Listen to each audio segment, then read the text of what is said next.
Hello and welcome back to Synopsis IAS. My name is Krishna. इस lecture में हम weathering topic को continue कर रहे हैं, जो कि हम पढ़ रहे हैं ज्योग्राफी ऑप्शनल और जियोलॉजी ऑप्शनल दोनों के लिए। जियोमॉर्फोलॉजी का पार्ट है। तो अगला टॉपिक है जियोमॉर्फिक सिग्निफिकेंस ऑफ वेदरिंग, जिसमें हम पढ़ेंगे सॉइल फॉर्मेशन में क्या सिग्निफिकेंस है, देन इरोजन में किस तरह से हेल्प करता है, सरफेस को कैसे लोअरिंग करता है, ऑल्टीट्यूड कैसे रिड्यूस करता है, then landform evolution and modification. Next lecture में हम टाइप ऑफ वेदरिंग देखेंगे, physical weathering, chemical and biological. एक बार मैं आपको फिर से सिलेबस में दिखा दूं। ज्योग्राफी में ये आता है एंडोजेनेटिक एंड एक्सोजेनेटिक। तो वेदरिंग में जो क्वेश्चंस हैं, यहाँ देखो सिग्निफिकेंस कहाँ पूछ रहा है, mechanical and chemical weathering, type पूछ लिए, प्रोसेस मतलब type, and their relationship with soil formation. सीधे सिलेबस में जो लिखा हुआ है, सॉरी बुक में जो लिखा हुआ है वो हेडिंग उठा के पूछ ली। वेदरिंग एंड सॉइल फॉर्मेशन दोनों सेम क्वेश्चन है। देन वेदरिंग एक कॉम्प्लेक्स फिनोमिना है जिसमें नंबर ऑफ प्रोसेस होते हैं, बहुत से फैक्टर्स हम पिछले लेक्चर में देख चुके हैं। देन कॉम्प्लेक्स फिनोमिना में आप टाइप्स ऑफ वेदरिंग की जरूर बात करोगे। देन ये कहता है explain weathering and mass wasting and describe their geomorphic significance. ठीक है, अगेन तो आप देखोगे 3 बार ये क्वेश्चन पूछा। 2014 में भी जियोमॉर्फिक सिग्निफिकेंस पूछा है, जो 96 में पूछा था।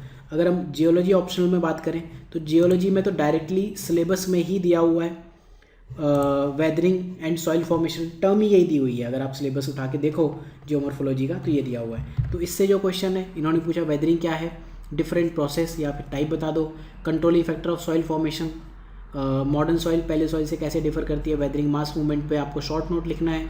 Then physical weathering chemical weathering में डिफरेंस। देन इसके बाद सॉइल टाइप, वेदरिंग और फेल्सपार कैसे रिलेट करता है, टाइप ऑफ वेदरिंग।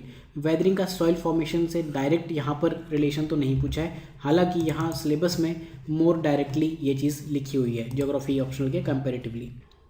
तो ये बेसिकली जो नोट्स लिए हैं सविंदर सिंह से बेसिक एंड और कुछ और सोर्सेज जैसे एन स्टाइलर हो गया, इसके अलावा 2-3 और रिसर्च पेपर्स उठा के ये नोट्स तैयार किए हैं। ठीक है, ये लेक्चर आपको मिलेगा ज्योग्राफी ऑप्शनल। अगर फ्री में एक्सेस करना चाहते हो, ज्योग्राफी की प्लेलिस्ट ये है सिनॉप्सिस आईएएस में, यहाँ आपको सारे वीडियोस मिलेंगे 1 बाय 1।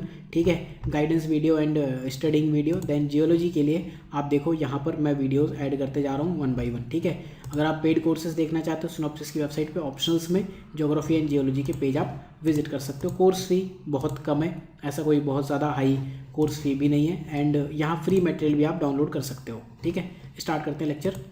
अब तक आपको ये तो समझ में आ गया होगा कि वेदरिंग पहले होती है, उसके बाद मास मूवमेंट हो रहा है, और इन दोनों चीज़ों से आपका जियोमॉर्फिकली बहुत ज़्यादा फर्क पड़ रहा है। जो जियोमॉर्फिक एजेंट ऑफ इरोजन है उनको वेदरिंग एक्टिवेट कर रहा है, बेसिकली उनके लिए कुछ काम करने को दे रहा है, वर्क दे रहा है उनको करने को। सबसे पहली चीज़ सॉइल फॉर्मेशन। ठीक है, ये धरती के अंदर जो जियोमॉर्फिक सिग्निफिकेंस है वो 2 जगह दिखेगा आपको वेदरिंग का, एक अबव सॉइल, एक बिलो सॉइल। बिलो सॉइल जो आपको दिख रहा है, सॉइल क्रस्ट आप इनफेक्ट कहोगे, क्रस्ट के ऊपर। तो फॉर एग्जांपल यहाँ माउंटेन है तो वेदरिंग से मास मूवमेंट हो रहा है, इरोजन हो रहा है, ट्रांसपोर्टेशन हो रहा है, इस टाइप की चीज़ें हो रही है। डिफरेंट टाइप के आपको लैंडफॉर्म्स दिखेंगे, फैंस, कोन्स, ये सारी चीज़ें दिखेंगी। ठीक, बट विद इन अर्थ क्या हो रहा है, देखो धरती के अंदर अगर हम ये पहले इमेज समझने की कोशिश करें, धरती के अंदर हम ये मानते हैं कि एक ये बेड रॉक है, पेरेंट रॉक है, जो बहुत हार्ड है। ठीक है, हार्ड है, उसके बाद यहाँ कुछ थोड़े से सॉफ्ट पार्ट हैं, ऊपर हमारी मिट्टी है। ठीक, तो ये ऐसा क्यों हुआ, इनिशियली स्टार्टिंग में भी आपकी पूरी हार्ड रॉक थी, विद टाइम वहाँ सन रेज गई, जो भी जॉइंट्स थे उनके थ्रू सन रेज ने अंदर एंट्री मारी, फिर वहाँ पर अलग अलग मेथड से वहाँ पर आप देखोगे कि उन्होंने वेदरिंग की। तो इसको आपको एक्सप्लेन करना हो अगर, तो जो फिजिकल वेदरिंग के डिफरेंट प्रोसेसेस है ना, थर्मल एक्सपेंशन ये वाला फिगर आप बनाओगे। ठीक है, एब्रेजन ये वाली चीज़ आप बताओगे, एक्सफोलिएशन कैसे वर्क कर रहा है, इन चीज़ों को आप एक्सप्लेन करोगे, फ्रीज थॉ को आप डेफिनेटली एक्सप्लेन करोगे, शैटरिंग को एक्सप्लेन करोगे, ये सारी चीज़ें आप बताओगे ज़रूर कि सॉल्ट क्रिस्टलाइजेशन हो रहा है, ये चीज़ें वर्क कर रही हैं। देन केमिकल वेदरिंग में सॉल्यूशन कैसे काम कर रहा है। ठीक, देन इसके बाद कार्बोनेशन कैसे काम कर रहा है, हाइड्रेशन कैसे काम कर रहा है, हाइड्रोलिसिस, ये सारी चीज़ें आप एक्सप्लेन ज़रूर करोगे। ठीक है, तो आपको क्या समझ आया कि एक सॉलिड रॉक थी, वहाँ पर सन रेज आई और जो जॉइंट्स थे उनके थ्रू उसने एंट्री मारी। अब एंट्री मारी तो धीरे धीरे क्या हुआ, ये बेड रॉक है, पेरेंट रॉक है जो हार्ड है, फिर धीरे धीरे फ्रेगमेंट्स आने स्टार्ट हुए। ठीक है, बेड रॉक विद टाइम ऐसे ही रह गई, ऊपर आप देखो वेदरिंग आपको अलग अलग दिख रही है, वेदर्ड सेप्रोलाइट आप इनको कह रहे हो, जो ये चूरा चूरा बन गया। ठीक, और जो ये वाला पार्ट बचे रह गए, ये बड़े बड़े पत्थर हैं, ये पेरेंट मटेरियल है, इनमें प्राइमरी मिनरल्स है, लेकिन जो ये है आपका ये वाला, इनको हम सेप्रोलाइट कहते हैं। वेदरिंग यहीं से आपकी सॉइल बननी शुरू हुई, इस पार्ट को ही हम विद टाइम रेगोलिथ कह देते हैं। ठीक है, यहाँ पे क्या है, सॉइल है, स्टार्टिंग में क्या प्राइमरी मिनरल्स थे, ठीक है। पेरेंट रॉक जो इस रॉक में है वही मिनरल है, लेकिन कहीं और से भी इधर उधर से मिनरल्स आके ऐड हो गए, वहाँ सेकेंडरी क्ले मिनरल्स भी ऐड हो गए। तो आप देखोगे कि वेदरिंग में आप धीरे धीरे सॉइल की तरफ, सबसे पहले बेड रॉक, उसके बाद सेप्रोलाइट एंड प्राइमरी मटेरियल यहाँ रहा, फिर सेकेंडरी मटेरियल एंटर किए, रेगोलिथ बन गया, ठीक है। ऑर्गेनिक मैटर भी यहाँ पे, ये देखो आप ऊपर ये ऑर्गेनिक मैटर पड़ा हुआ है, ये हुआ, ठीक है। फिर धीरे धीरे जो रूट्स है उन्होंने अपना धीरे धीरे काम करना शुरू किया, तो उन्होंने फिर इरोजन किया, तो सॉइल इस तरह से फॉर्म हो रही है, ठीक। सॉइल में क्या होता है, सॉइल में होता है रॉक के जो पार्ट्स हैं, ठीक है, मिट्टी अर्थ प्लस ऑर्गेनिक मैटर, दोनों चीज़ें हैं। तो जब आप सॉइल फॉर्मेशन की बात करोगे ऑर्गेनिक मैटर की भी बात करोगे, सॉइल फॉर्मेशन की बात करोगे आप, उसमें जो दूसरी जगह से ट्रांसपोर्टेड सॉइल है वो भी वेदरिंग के थ्रू आ रही है, उसकी भी बात करोगे। तो सॉइल फॉर्मेशन में आपको बेसिकली अप्लाई करने हैं पूरे जियोमॉर्फोलॉजी के कॉन्सेप्ट, ठीक है। सारे इरोजन के जो एजेंट्स हैं वो ट्रांसपोर्टेड सॉइल यहाँ लेके आ रहे हैं, वो हो गया। डिन्यूडेशन में हेल्प कर रही है, वेदरिंग से मास मूवमेंट इंक्रीज हो रहा है, उस वजह से फिर वो ब्लॉक डिसइंटीग्रेशन हो रहा है, फिर वो छोटे छोटे इंटीग्रेशन हो रहे हैं, फिर जो आपका एब्रेजन मूवमेंट के थ्रू ये आपस में टकरा रहे हैं, या इनके मूवमेंट से रिवर बेड में छोटे छोटे पार्ट्स में ब्रेक हो जा रहे हैं, ठीक। तो धीरे धीरे सॉइल आपकी बन रही है, बड़े एक ब्लॉक से वो डिसइंटीग्रेट हुआ, फिर थोड़े पेबल्स कोबल्स बोल्डर बने, फिर इससे आपके सैंड टाइप के मटेरियल बने, उसके बाद आपका मड क्ले, ये सारी चीज़ें बन रही। तो सॉइल फॉर्मेशन ये हुआ बेसिकली, ये आपको सारा एक्सप्लेन करना है, ठीक है। यहाँ पर जो कुछ पॉइंट्स हैं वो ये बता दिया कि जो वेदरिंग प्रोडक्ट है immense volume of rock waste बना रहा है, तो जो वेदर्ड मटेरियल है अनवेदर्ड रॉक के ऊपर उसे हम रेगोलिथ कहते हैं, ऊपर हमने देखा अभी, ठीक है। Depth of weathering zone ground surface से उसे हम वेदरिंग जोन कहते हैं, ठीक है। तो जो ये रेगोलिथ है बेसिकली मान लो यहाँ तक वेदरिंग हुई है, ठीक है, या यहाँ तक आपको दिख रहा है वेदरिंग, तो ये वेदरिंग जोन है, और ये जो मटेरियल है उसको हम रेगोलिथ कह रहे हैं। ये चीज़ आप ध्यान रखना, दोनों चीज़ें डिफरेंट हैं, ठीक। वेदरिंग इकोनॉमिकली वैसे भी इंपॉर्टेंट, क्योंकि सॉइल फॉर्मेशन कर रही है और मिनरल्स भी ला रही है। तो सॉइल में जब आप लिख रहे हो, सॉइल में earth material plus organic material plus transported material plus economic minerals, ये सारी चीज़ें आप लिखोगे, इस तरह से सॉइल फॉर्म हो रही है। उसमें आपको types and process of weathering आपको ज़रूर बताने की, देखो ये चीज़ें हो रही है, इस वजह से सॉइल ऐसे हो रही है, राइट। तो ये टॉपिक इंपॉर्टेंट है, डायरेक्टली क्वेश्चन पूछ रहे हैं, और जियोलॉजी ऑप्शनल में तो सिलेबस में लिखा हुआ है, तो आपको तैयार करना ही पड़ेगा, ठीक है। तो आप ऐसे एक्सप्लेन करोगे।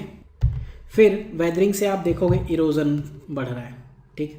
हमने अभी क्या देखा था, वेदरिंग फॉर एग्जांपल ये रॉक है प्लेन, ठीक है, यहाँ पर धीरे धीरे क्रैक्स बढ़ रहे हैं, ठीक, सन रेज की वजह से। अब वाटर आ गया तो ये ट्रांसपोर्ट हो गया, इरोजन हो गया।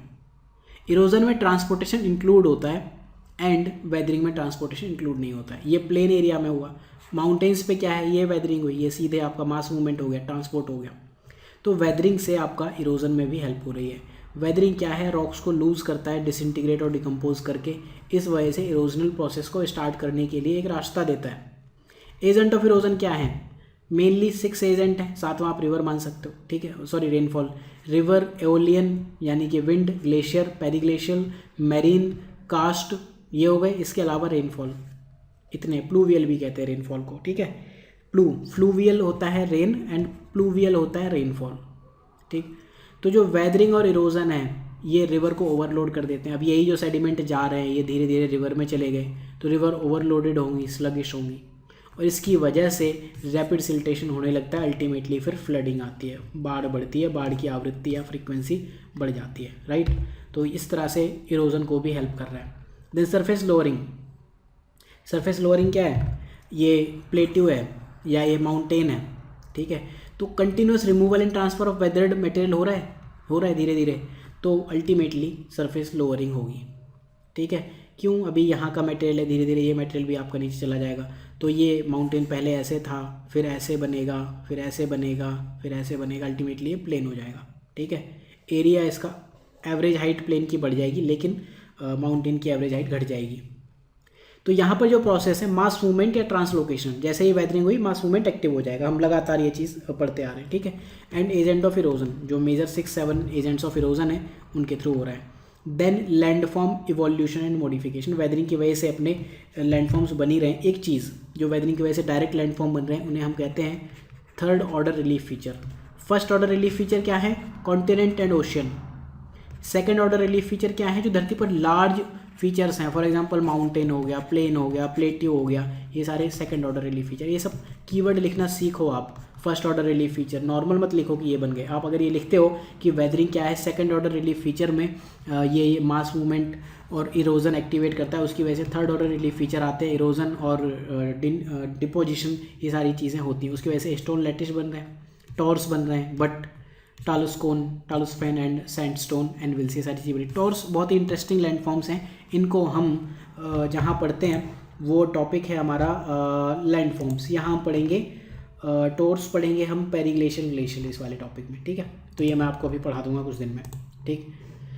तो आई थिंक इस लेक्चर में हम इतना ही रखते हैं। जियोमॉर्फिक सिग्निफिकेंस, अभी तक हम इसमें क्या क्या पढ़ चुके हैं, कंट्रोलिंग फैक्टर्स पढ़ चुके हैं, इससे रिलेटेड क्वेश्चन आ रहे हैं, आप देख रहे हो लगातार।